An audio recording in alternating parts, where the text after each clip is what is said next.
welcome everyone. Thank you for coming today. I'm Alena and this is Lærke, and we just graduated at SLU. We studied environmental science and soil science, and we wrote our thesis on regenerative agriculture. The title of the thesis was Relating the Impacts of Regenerative Farming Practices to Soil Health and Carbon Sequestration on Gotland. And we're here today to present our results, but also to get a bit of your input, how you would like to see regenerative agriculture developing on Gotland maybe, and yeah, discuss a bit with you. So we wrote our thesis at SLU, but with KSLA funding, and we also both studied at the same time at other universities. So we also got support from Copenhagen and Vienna in this project. So I think you have to use those ones. So why are we, a short outline for today. So first we're going to have a presentation that's about 30 minutes. Then there will be time for questions, and then we will take a quick break to get ourselves some fika and come back to discuss in smaller groups, and we will lead the discussion a bit with some questions. So why are we even talking about regenerative agriculture? And we took an output out of some of the many headlines that comes up whenever we start to look into this topic, into the term regenerative agriculture. What is it actually? There is think tanks, it's an Instagram post, it's basically a word used everywhere. So we see it everywhere. So it's about time to look into it. What is it? And regenerative agriculture is normally used to, the reason why it is so popular right now is probably because it addresses these two main challenges that we face as humanity today. Climate change, as we all know, temperatures are increasing, and also soil degradation. A lot of soil degradation that we need to get restored and regenerated. And that you know as farmers the best, probably, that there's a challenge. Can we actually ask out in the room how many here are farmers themselves? There's a few. One more. Aha, okay. Come on in, we just started. Okay, but then we would actually like to know from you, what do you think is regenerative agriculture? Do you have any idea, but how do you understand it? You're obviously a bit interested because you're here today. And also, but whenever you hear the word, where do you meet it? In what context? In the Yeah, for me, regenerative agriculture is about continuously improving soil health, the natural cycling of nutrients in the soil. But when you look at social media, it seems to be this cow versus vegan battle quite often in that context. Yes, quite interesting. For now, we're just going to write everything down, make a big mind map, and then we're going to go into depth with a lot of the things that we have thought about doing our thesis. Does anybody else dare to share what they think whenever they hear the word regenerative? It's all about vitalization. Vitalization, to revitalize Yes. the soil. Where do you meet the word? If you hear it other places than right here. You can think in opposite terms also about regeneration. Yeah. It's kind of opposite used. Degradation. Degradation, how to disimprove. Yeah. Make the things. Is that, do you in general have a positive or negative feeling about regenerative agriculture? Tricky word.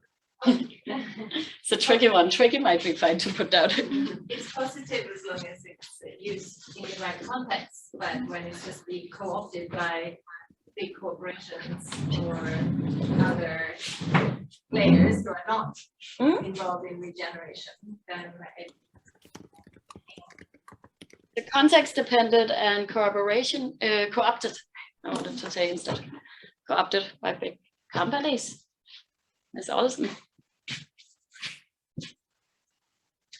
maybe we should leave it here for now and give you whatever we have thought about whenever we did this thesis. So right now there is no uniform definition, which is what makes the whole thing a bit more complicated than just giving you an easy introduction today. But we can see that the popularity is rising. This is like a relative interest in Google searches over the last years from 2010. And we can see that from around 2016, it has risen almost exponentially. And the common themes that we see in a lot of from a lot of different directions are soil health and carbon sequestration within regenerative agriculture. So this is kind of what everyone has in common when they talk about it. So this is also what we kind of center our definition for around. But we also have a few more themes. So first, of course, there's the regeneration part of it, which means if you want to regenerate something, that kind of implies that there has to be some kind of state of degradation before. So it has always to be related to the current state of the land. You cannot regenerate land that is super fertile and everything is growing well. And then also we want to regenerate the ability of soils to continuously deliver services like other. And there's context. So different places require different strategies. So we kind of have to customize our to the very local environment, and also not to the ecological environment, but also the socio-economic environment. We need to adjust it to the needs of the farmer and the land. Then complexity, that's the tricky one. We cannot simplify RA into a specific set of practices. Nature is complex, and we are working with nature, hopefully. So we need to try and be as diverse and adaptive as possible. And then there's the development part. So as we know, the term is not fixed right now, and also the perception of the term is like continuously developing still. And so this provides opportunities for you as farmers that are innovative and thoughtful, but it also provides opportunities for big corporations to co-opt the term and use it for greenwashing, as long as the term is not protected. We have one from Zoom, if you want. A Zoom question. Well, it's Gunnar Thelin is writing region, and the result of management that improves ecosystem vitality in terms of improved ecosystem processes, water cycle, mineral cycle, energy flow, and community dynamics. Thank you. But you want the emphasis when they come up? Yeah, if it fits. Yes, ecosystem service improvement. Yeah, was what I got from there, was there. So these two main themes that we see in regenerative agriculture are both highly influenced by soil organic carbon. So we have all these things: soil structure, nutrient supply, water availability, microbial life, reduced erosion. All of this is influenced by soil, adding more soil organic carbon to the soil. And this then goes into increased soil health or fertility, and also increased resilience against adverse weather events and unpredictable climate.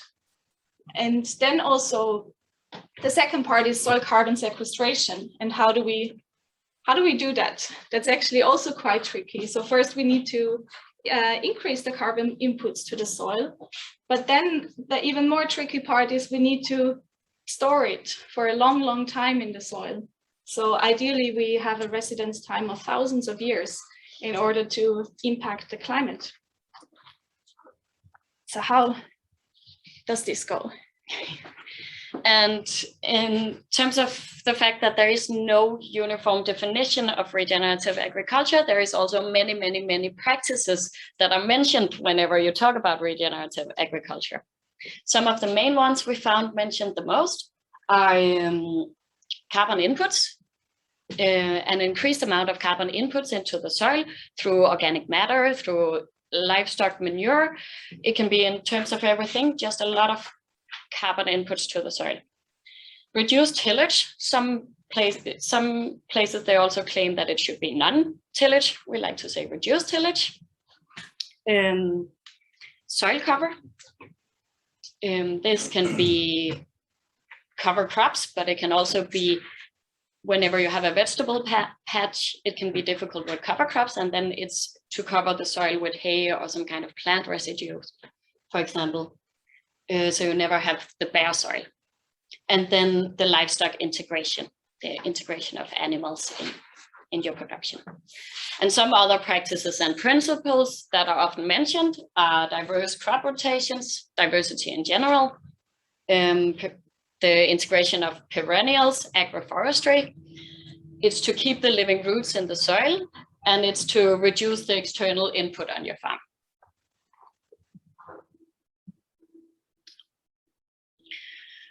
All of these many practices we had to, in our thesis, narrow down to something that we could measure, where we could measure the impact of on the soil. We narrowed it down to 4 management informations, which was the amount of carbon added to the soil. We did a lot of interesting calculations about the amount of carbon in different types of poo and plant residues.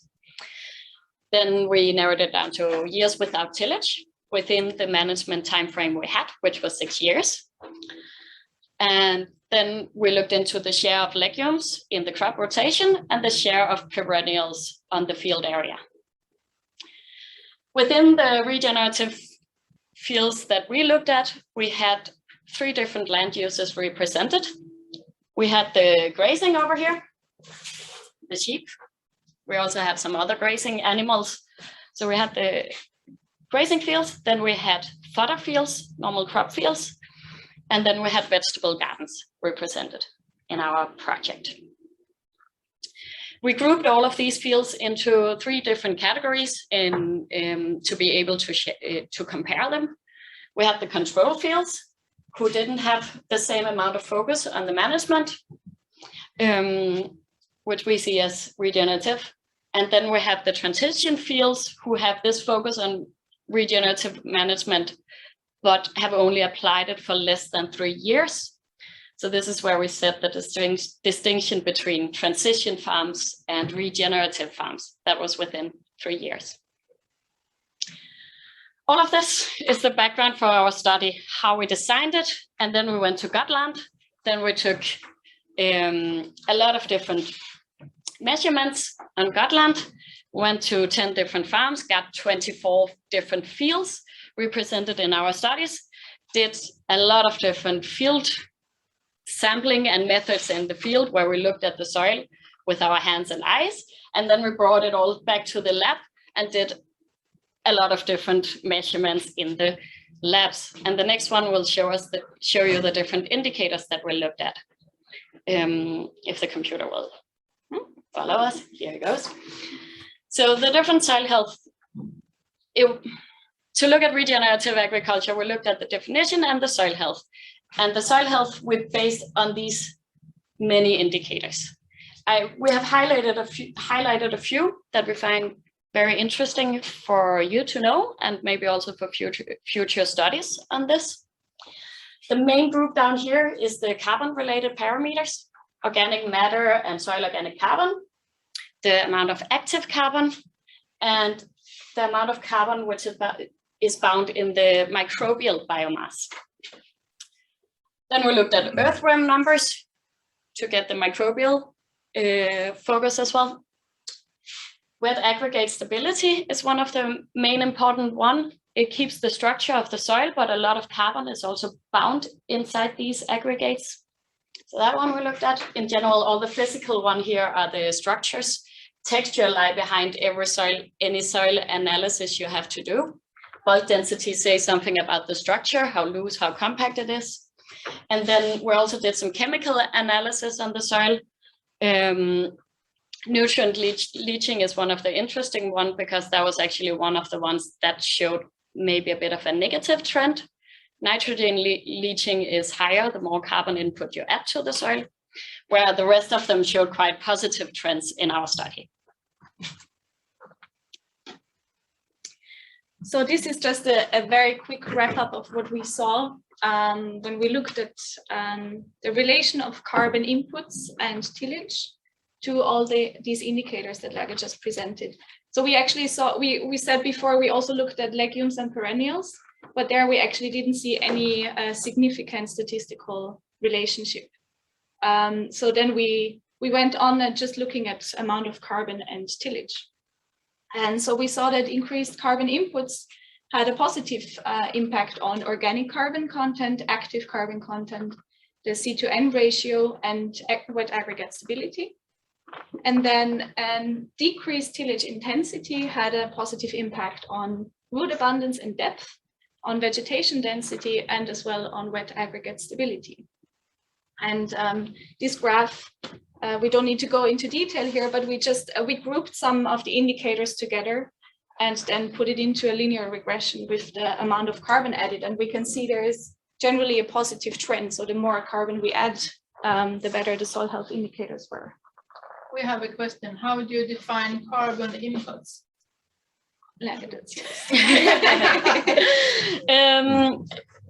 It's an interesting question we have also had and developed a bit since the thesis, but during the thesis we defined it as we collected all the information from all the farmers about what they would add to the soil and how many animals would walk on the soil.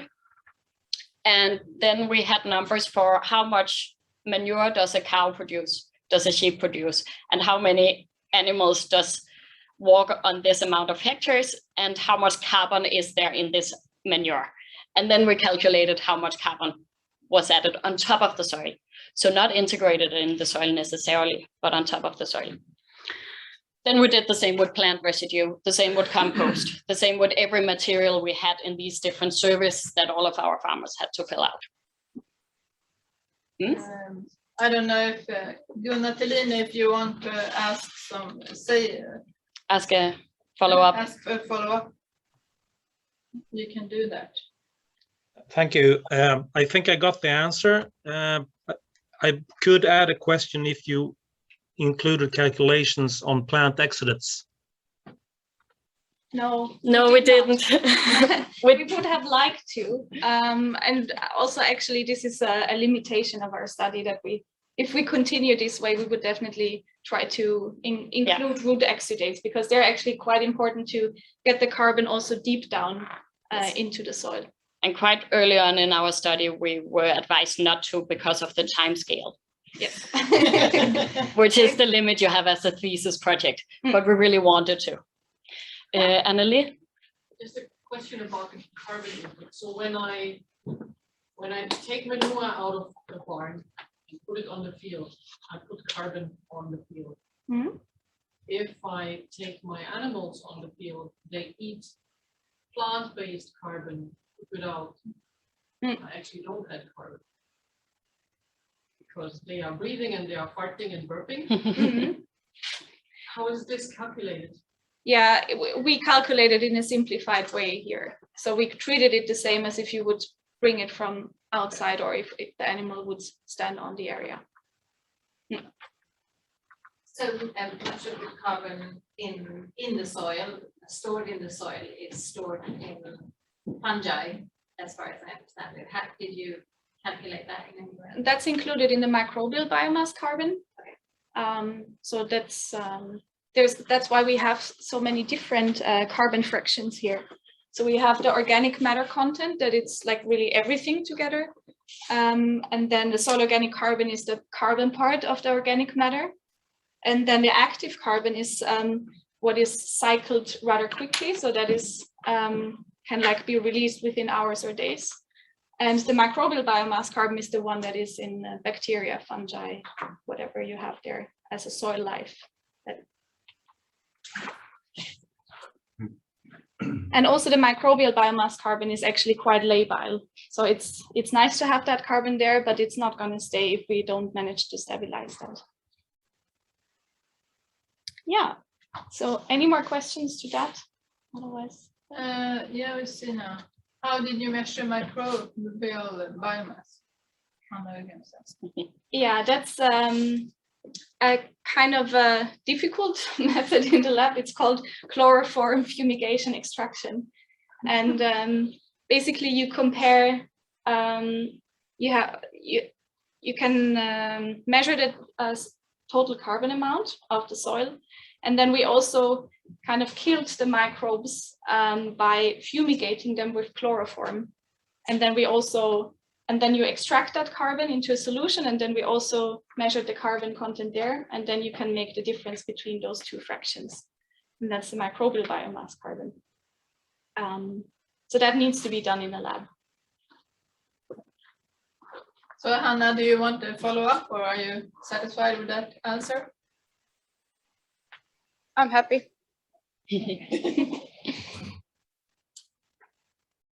Yeah, and then we actually already get to our limitations in this study. This was a master thesis that is supposed to be finished in half a year. Yeah. Or we used half a year, it's supposed to be finished in 4 months. Yeah. Yeah, and the first limitation is that we only had the time to go out into the field one time. So we only did a single sampling round. That means that from a scientific point of view, we can only say anything about the soil health right here, right now, at the time where we took the sampling. We cannot say anything about the seasonality and how it changes. But we did the sampling at the same season on all of the farms that we compare. Then another limitation is we have 2 different timeframes. The first one is the management information. We collected information in the survey that we gave the farmers. We collected information from 6 years backwards. That's not very long. Soil organic carbon, a lot of soil processes take a very long time. They go very slow. So the longer time frame you have for management information, the more interesting it becomes to study, which also means that from a scientific perspective, we are very interested in doing collaboration with farmers to get these longer experiments and information throughout the long time. Another limitation is that we actually took samples from all the horizons that we could dig down into in the soil, but due to our statistical approach, we ended up only analyzing on the A horizon, so the top 10-20 centimeters of the soil, 10 to 15, I think our soils were mostly. But which is also the one that is most impacted by management. Yeah. So if we're looking at management changes, it makes sense to look at A horizons, but if you want to see more the properties of the soils, maybe you want to go lower than that. Also the long-term impacts you often find in the lower layers. For example, penetration resistance, the compaction of the soil, we didn't see any influence at all. But that could also be because we didn't work in different layers, for example. Yeah, then we have the time frame of the study. We already mentioned that. We were supposed to have 4 months. We ended up using 6 months. We would love to have a lot more time to look into exudates and so on. And then a main limitation is also which we want to approach today is the need for this thesis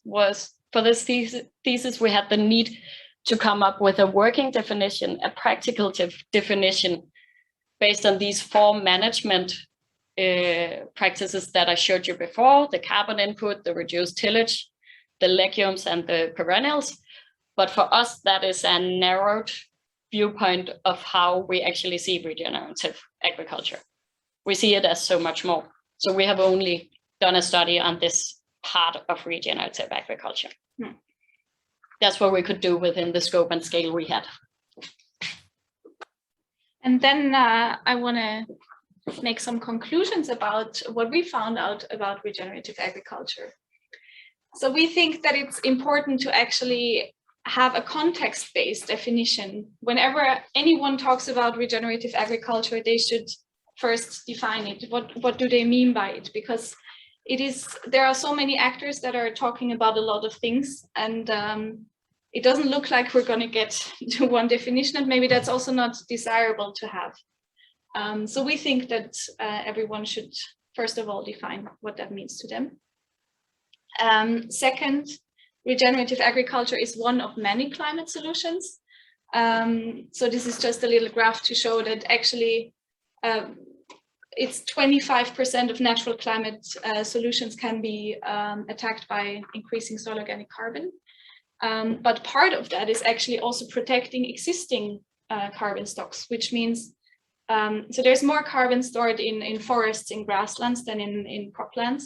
So if we can manage to prevent spreading out our croplands, that would be actually a big part of the solution as well. And that is also done by increasing soil fertility on the land that we're already using. And then the other 60% are rebuilding carbon stocks, which we can do through RA. And then again, I want to remind you of those two main themes that we saw in RA, which are soil health and carbon sequestration.